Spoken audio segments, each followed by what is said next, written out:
Hello and hope all is well. We're going to get right into this video. So at this point, we have done our open house class, trial class, drop-in class. All of these things mean the same thing. So when you hear me saying those things, I'm using those terms interchangeably. The dancer has tried the open house drop-in class.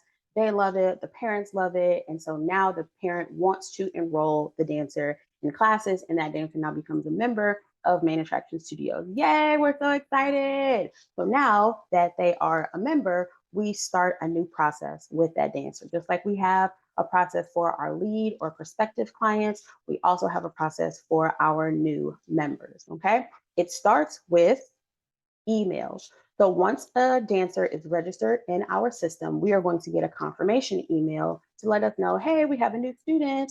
As soon as you get that confirmation email, you're going to check it to see if the parent was able to enroll the dancer in any classes.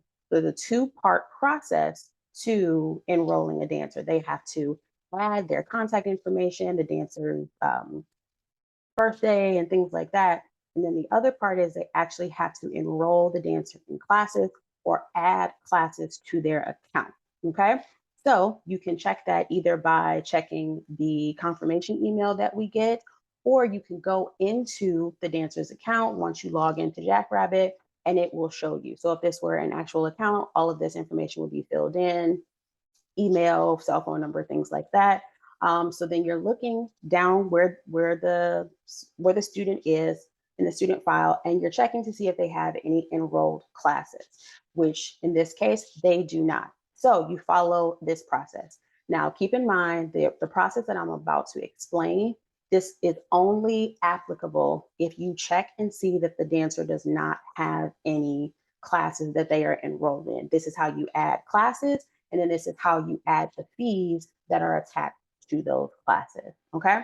So if you check and see that a dancer doesn't have any classes, you're going to reach out to that parent via email and or text and say, hey, thanks so much. We saw that you added little Susie to classes. Thanks so much for registering your dancer, but we see that you haven't added any classes. I'm going to attach the schedule for their age group so that you can review. Let us know which classes you want, and we can add them in your dancer's account, okay?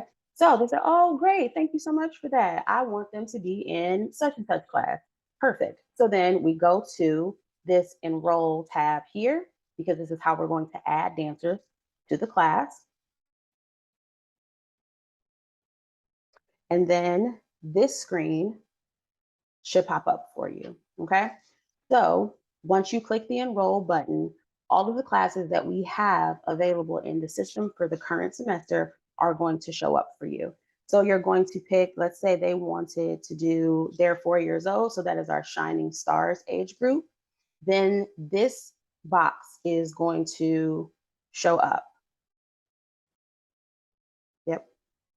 Just want to make sure we're on the right page. So then this box is going to show up. Once you click one class, this box is going to show up and ask you if you're done. You just click enroll now if they only ask for one class. If the parent has asked for multiple classes, then you're going to click select more classes. And then we're going to add the other class as well, because the mom said they wanted them to be in both classes.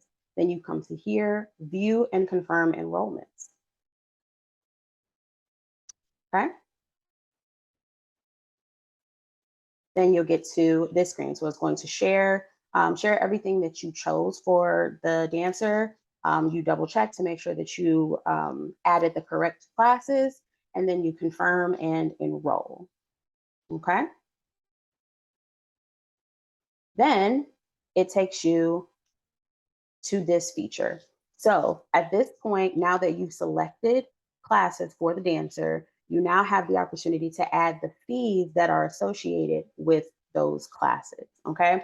This is also the point where you can add costume fees if you want as well. If we have already applied those, or if we're already taking payments for costume fees at that time of the semester.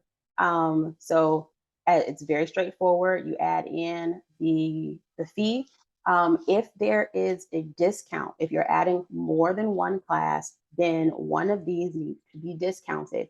And so you can only use this feature if you know the discounted rate for those classes. If you are not sure, then we can do this. There's two other ways that we can do this. So we'll X out of this screen.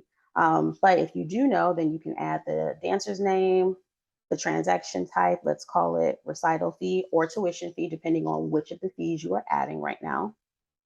We are currently in fall semester session. And then based on the recital fee, you're going to choose which class this fee is going to be applied to, or what fee what this fee is for. Okay. It'll tell, so once you pick that class, this category will automatically populate itself. And then you type in the amount of the costume fee for that class. Okay. And you can do this all the way down until you get to the end of the fees that you need to add. And then you're going to click the post button, which will allow you to post all of these fees. And then they'll be added to your dancer's account.